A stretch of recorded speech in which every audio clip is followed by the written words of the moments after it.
Runeterra has no shortage of valiant champions, but few are tenacious as Poppy.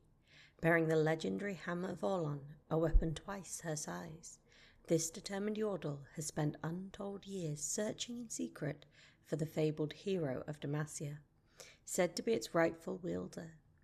Until then, she dutifully charges into battle, pushing back the kingdom's enemies with every whirling strike.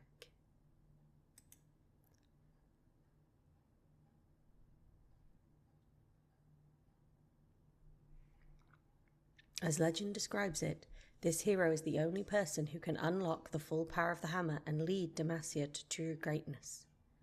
Though Poppy has searched the furthest corners of the kingdom for this legendary fighter, her quest has proven fruitless. Each time she has attempted to pass the hammer on to a potential hero, the results have been disastrous, often ending in the warrior's death. Most people would have abandoned the task long ago, but most people do not possess the pluck and resolve of this indomitable heroine. Poppy was once a very different Yordle. For as long as she could remember, she had been in search of a purpose. Feeling alienated by the chaotic whimsy of other Yordles, she preferred to soak up stability and structure where she could find it. This drive brought her to the human settlements of Western Valoran, where she gazed in wonder at the caravans striping the countryside in an endless file. Many of the people there looked tattered and weary, but they stumbled on in pursuit of some ephemeral better life that was just beyond the horizon. One day, however, a different sort of caravan passed through. Unlike the other travellers, these people seemed to move with purpose. They all awoke at the exact same time each morning, roused by the sound of a watchman's horn. They took their meals together every day at the same hour, always finishing within a few minutes. They set up their camps and took them down with remarkable efficiency.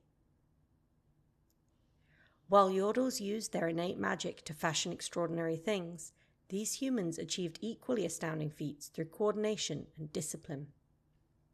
They acted in concert, like the cogs of a gear, becoming something much larger and stronger than any single person could ever be.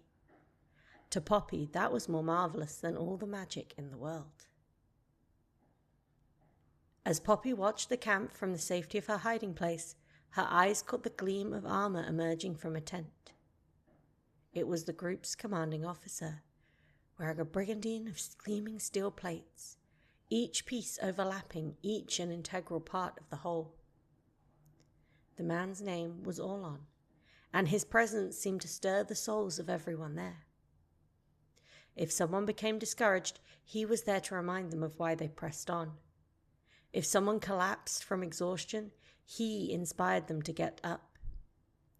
It reminded Poppy of certain Yordle charms, though again, without magic. Poppy crept in for a closer look. She found herself following this shining commander as if drawn to him by fate itself. She observed Orlon as he led his soldiers in training exercises.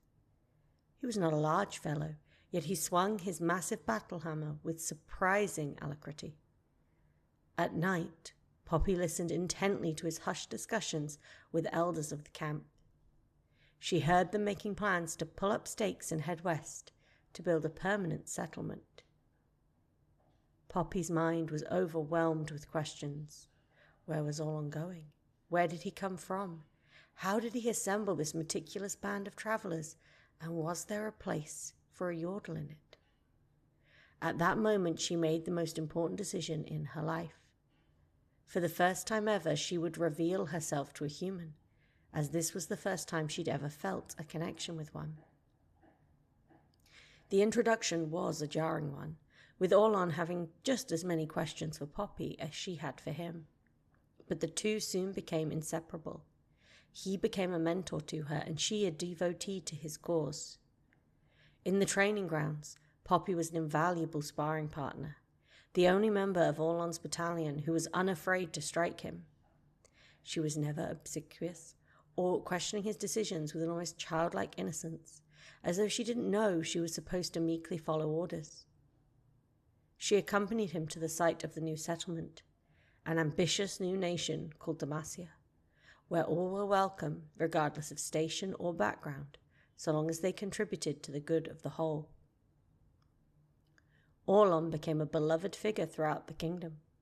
Though few had actually seen him wield his hammer, he always bore it on his back, and the weapon quickly became a revered icon for the fledgling nation. People whispered that it had the power to level mountains and tear the earth itself asunder. Orlon passed the hammer to Poppy on his deathbed, and with it his hope of an enduring kingdom. It was only then that Orlon told her the story of his weapon's creation and how it was never truly intended for his hands. He explained to Poppy that the hammer was meant to go to the hero of Demacia, the only one who could keep Demacia whole. As her friend drew his last breath, Poppy swore to him that she would find this hero and place the weapon in his hands. But what Poppy possesses in resolve, she lacks in ego, as it never even occurred to her that she might be the hero Orlon described.